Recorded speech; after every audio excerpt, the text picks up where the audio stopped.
01 80 20 39 21, vous nous appelez. La publicité pour le livre de Jordan Bardella ne sera finalement pas diffusée dans les gares.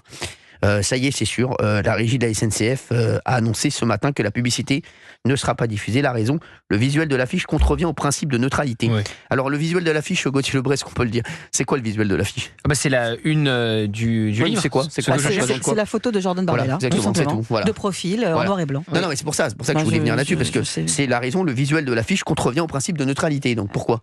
Oui, c'est le titre qui leur plaît pas. Oui. Voilà ce que je cherche. Ouais, ça, ouais. Donc après, c'est une blague ça en fait. Hein. C'est pas la vraie raison. La vraie raison c'est la SNCF qui cède aux syndicats d'extrême gauche et à la CGT.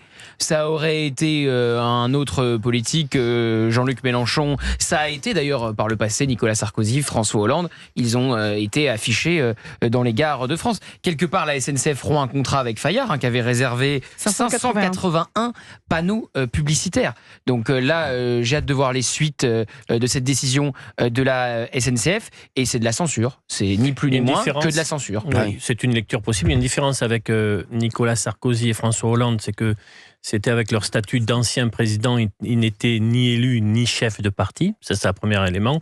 Ce qui peut poser question sur le principe de neutralité, c'est qu'il ne s'agit pas uniquement d'un récit autobiographique sur sa jeune vie, jeune expérience, mais le titre, ce que je cherche, qui peut donner donc l'idée qu'il est sur des réflexions politiques, pas uniquement sur un récit autobiographique. Est-ce qu'il y a eu pression des syndicats à la SNCF? Oui, bien sûr, c'est une bataille idéologique et politique, mais ce qu'on peut attendre, c'est que ce qui est décidé là pour Bardella, ce soit décidé pour les autres chefs de parti, si l'occasion se présente. Maintenant, ils sont obligés, mais moi, si je peux me permettre, Olivier d'Artigol, il faut arrêter de nous prendre pour des jambons. Hein. Maintenant, il faut arrêter 2 minutes, les gars.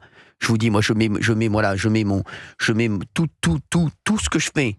Attention, entre parenthèses, si pour Jean-Luc Mélenchon, ça serait passé. Non, ce serait pas possible. Bah non, ça serait pas passé. Parce que la CGT est alliée de la France Insoumise. Il faut voir les prises de position de la CGT ces dernières années, et notamment depuis l'arrivée de Sophie Binet. Ils ont soutenu tout récemment l'assistant parlementaire d'Arcilia Soudé, Richie Thibault, qui s'est fait exclure de l'Assemblée nationale après avoir appelé à l'intifada. Soutien de la CGT de Sophie Binet. Donc évidemment que si ça avait été n'importe quel autre politique à gauche, la CGT aurait... Ce que je veux dire, c'est que sur les critères retenus, qui est issu d'une loi sur le renforcement des principes de la République, aujourd'hui, Jean-Luc Mélenchon, si c'est un livre politique, ne pourrait pas bénéficier de ces panneaux publicitaires.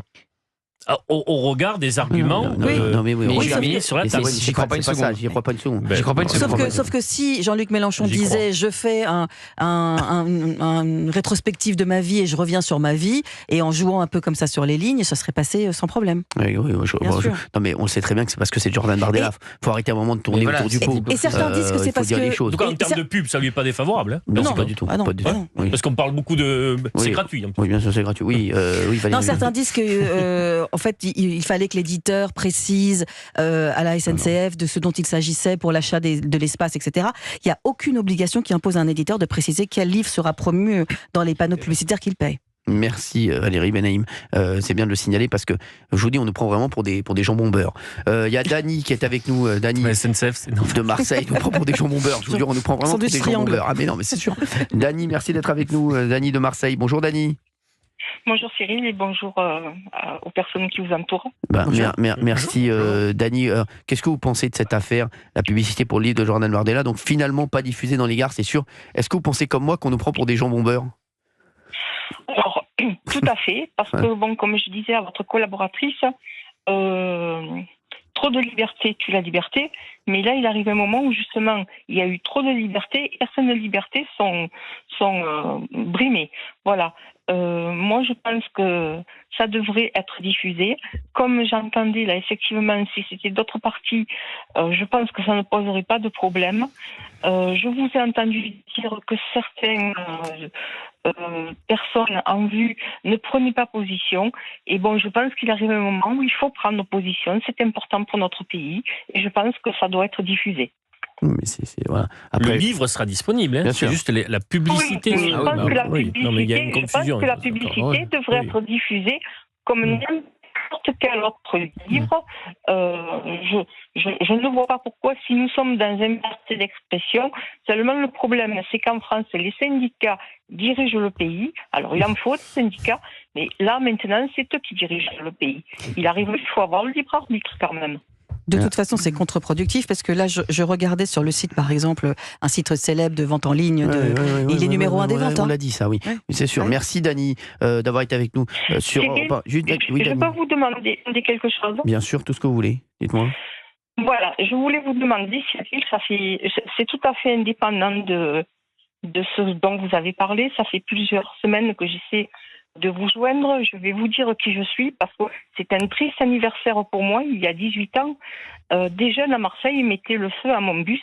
Je suis la conductrice Suisse 32 qui avait été agressée. Oh, Dany, restez avec nous sur Europe 1. Je vais vous reprendre dans un instant en direct. Vous restez avec nous, Dany, je vois tout à fait. Merci de nous appeler. Je vous reprends dans un instant pour discuter avec vous de tout ça. Et merci de nous appeler. Merci, Dany, je vois tout à fait. À tout de suite, Dany, à tout de suite. 16h, 18h. Cyril Hanouna sur Europe 1. Pour voir quelque chose de grand, vous pouvez aller sur la Grande Muraille de Chine, qui fait la même taille depuis des centaines d'années. Mais pour voir quelque chose qui a grandi, il y a le Mini Countryman. Et lui aussi est vraiment grand. Mini Countryman électrique. Plus grand, toujours mini. Jusqu'au 31 décembre 2024, profitez du Mini Countryman électrique Favored S des 395 € par mois. LLD 39 mois, 30 000 km. Premier loyer de 395 € après bonus écologique de 4 000 € déduit. Réservé aux particuliers si accord BMW Finance. Conditions sur mini.fr. Pensez à covoiturer. J'ai besoin de vacances où je m'occupe de